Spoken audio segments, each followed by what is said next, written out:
Well, with the year coming to a close and wrapping up my first year of collecting Lego, I wanted to go ahead and put together a video of my collection to show you guys.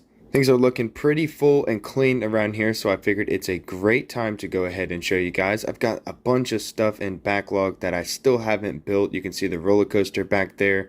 There's a couple of modulars back there, a whole bunch of sets. I think I have about 20 sets right now still to build. There's all kinds of smaller sets that didn't make the cut to the display shelves that are in the collection, but maybe we won't be looking at today. We're just going to go ahead and look at all of my collection that is on display here.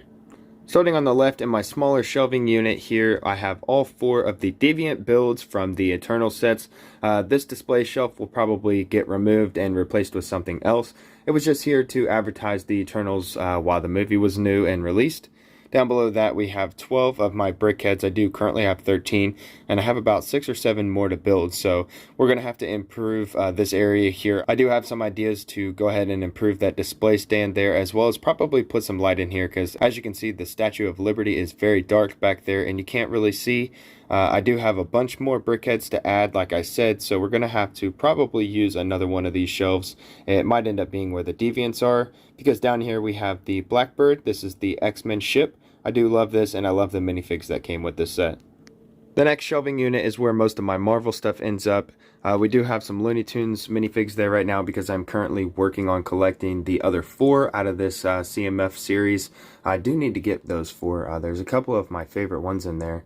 Here we have a couple of the Eternal sets, Rise of the Domo and Airsham Shadow. Those are sitting up there for now. I'll probably end up taking those down eventually sometime next year. Here we have an Avengers jet, as well as a little Quinjet build from the 2021 Avengers Advent Calendar, Marvel Advent Calendar.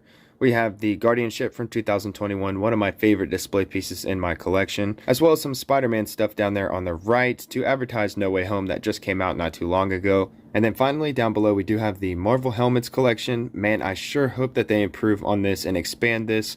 On the left is Venom, then there's Iron Man and Carnage. Moving on to my Star Wars collection, we have a couple TIE Fighters here on the top of the second large shelf, as well as the Boba Fett helmet. I still have 1 helmet to build, that's the Stormtrooper. Down below we have 3 more of the LEGO Star Wars helmets. We have the TIE Fighter pilot helmet, I love that one. We have the Scout Trooper helmet, and then we also have Darth Vader, which turned out very nicely, as well as my Stormtrooper collection. I do hope to improve on this next year as well. And then down below we do have my Rebel collection, so starting on the left is a Luke Skywalker X-Wing.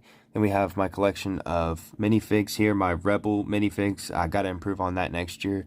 We have a Sandspeeder in the back there to advertise the UCS Sandspeeder coming next year, as well as a Snowspeeder that I had built this year. Finally, on the far right on my display shelves here in this small one, I do have my Speed Champions cars. So we have a couple Chargers right there, a Challenger, the Porsche 911 Turbo, as well as the Camaro. Then down below is some 8-stud vehicles. So we have the Corvette double pack there, and then the Nissan Nismo. I have a bunch more of these 8-stud Speed Champions to build. They're still boxed and in my collection right now. And then down below I have a rebrickable version.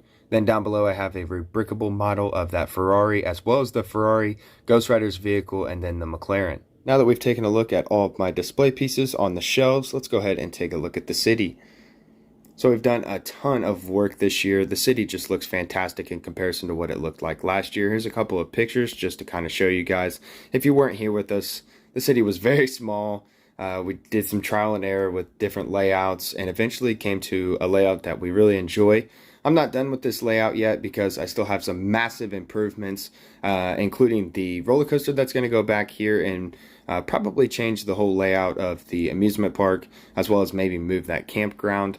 And then the whole side over here is basically the residential area. There's a park. There's just all kinds of recreational area over here. I'm not sure what we're going to do with this next year, but we're definitely going to see some height improvements here in the city to kind of match the Daily Bugle. It stands alone, very tall, and I do want to add some height to some of these buildings, including the Grand Emporium and that hospital, which I'm working on a re-mock of that. And I'm currently designing a new mock modular hospital that's going to be much taller and take up a little bit less of a footprint. But we did manage to collect several great buildings this year. The first one that we have here is the police station. I picked this one up in January, and that was the first set that I had. So January 1st, 2021 is when I started collecting Lego as an adult. It wasn't long after that I went ahead and picked up like 4 different modular buildings, and I had to add those to my city as well. The second one that we built was the bookshop, and then the third one that we built was the corner garage right here. Up next, I believe, was our celebration for 250 subs, and that would be the assembly square. That was a fantastic build. As you guys know, it's the biggest of the modular buildings, and it was so much fun to build.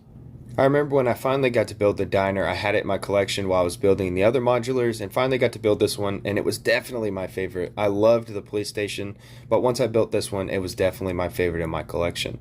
Up next was Grand Emporium. That was the 5th modular building that I built, and it was so much fun. I got to go down to Indianapolis and meet a fellow Indiana AFOL. That was just a fantastic time, and I got to pick up a great set. The next modular I built, I believe, was Palace Cinema. It's got some great angles on it, and it's a great corner building here on Main Street and 2nd Street, right in the middle of my city. I had so much fun with my first rebrickable modular building right here. That's the European Jazz Cafe. That's a rebrickable of the Assembly Square, so I did pick up a second one of those in 2021, and I had a ton of fun building this. It's the most intense modular building that I've done to date. The instructions are just crazy, and there's so many pieces mashed into this thing. As I said, the first modular mock that I did was this hospital. So basically I bought the 2018 hospital and I added some pieces of my own. I made huge bricklink purchases and went ahead and built this thing right here. It's fantastic, honestly, but it needs some upgrades. The layout of it needs change so it fits better to my city layout and just stands a little bit taller. Late in the year of 2021, LEGO released the Spider-Man Daily Bugle set. This is fantastic, probably the best set of the year in my opinion. I love Marvel, so I might be just a little bit biased, but this is a great set and amazing for any LEGO City collector or Marvel collector. A couple months ago, we had a few smaller shops over where the hospital is now, as well as a farmer's market, but I decided to go ahead and build another mock modular building, and that's this one right here. So this has a pet shop, a bunch of apartments, and also a really nice cafe and toy shop in that, and I'm very happy with the way that this mock turned out. After having a ton of fun with the second mock modular building that I did there, I went ahead and started work on my third mock modular building. So here we have the VIP bar, strip club, there's all kinds of things going on in this. It's not actually finished, and this isn't necessarily where it's going to end up, but I did want to show you guys this because it is one of the best mocks in my collection. Next door you can see one of those smaller sets that I wasn't sure whether or not I would cover, but this is my mock of a Lego store. So basically I took 2 of these sets, mashed them together, and created this beast right here. I do have this Avengers Tower, and I've mentioned it in several city updates, so I'll just cover it really quick, but I do plan on doubling the size of this in 2022. I just had to show you guys this because it is part of the collection. Over here in the fun fair area, or the amusement park area, we do have a Ferris wheel. I was excited that LEGO released that 3-in-1 this year because I wasn't sure that I was going to drop that much money into the big LEGO Creator Expert Ferris wheel.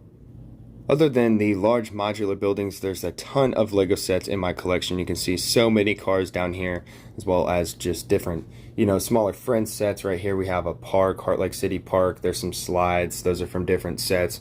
We have a couple Changing Seasons houses back there. There's really so much stuff, so many vehicles in my collection. There's a Santa sleigh up there right now because the city is set up to be Christmas. If you guys are interested in that, I did release a Christmas LEGO City update. There's a custom crane back there. I have so many firefighters, police officers, all kinds of vehicles, as well as construction crew. I did buy several Friends sets this year because I actually love the color, all the purple, pink, the gold, the bright orange, all the color that the Friends sets bring to what kind of would be just a little bit boring in my opinion now that I've already added the purple, pink, and orange, all those different Friends colors to my city. Not only do we have all of these sets, but we do have a ton of minifigs. I believe there's just over 250 minifigs on the table here in the LEGO City. I have roughly 125 Marvel minifigs that I covered in a different video. And then there's a ton of Star Wars and CMF minifigs as well that just aren't on the table here. So I'd say roughly we're about 350, 400 minifigs. That's really good for a first year collection. Thank you guys for watching this video. I hope you enjoyed. We had a great first year collecting LEGO, and I do appreciate all you guys for all of your support, all the video likes, all the video views, and just being there for all the live streams and YouTube posts and commenting on everything. I do appreciate it so much. In 2022, we have a ton of plans for the LEGO room, including growing the size of the city. I plan on adding at least one more table and improving that in 2022, as well as getting some more shelves to increase the display size that we have for some of these LEGO sets. As always, thank you guys for watching the video. I hope to see you on the next one. Have a great day.